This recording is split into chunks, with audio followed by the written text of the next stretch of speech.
I think ever since I was a little kid, I've always kind of had a fascination for cars, and for some reason it's just always been one thing that stuck and made sense to me. It's been the only thing that I've been able to really, like, I guess, stay on track with and keep me focused and want me to do something more. Like, I never really get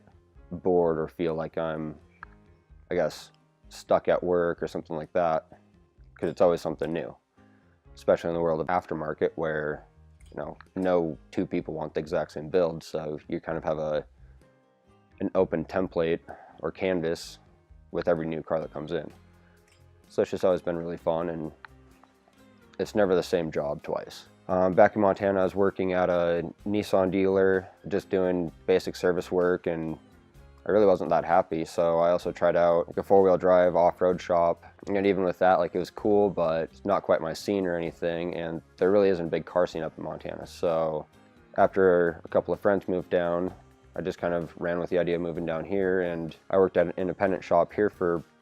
2.5 years or so, until one day I got introduced to Raab over needing to borrow a tool to roll fenders, and a 30-minute conversation about borrowing a tool turned into 5 hours later getting no work done and starting a little side gig with Raab, and it's kind of basically flourished from there. It kind of just became something I fell in love with. Like, this is exactly what I wanted to do, is, build Subarus, play with drift cars, see stuff from Japan that I've never seen before.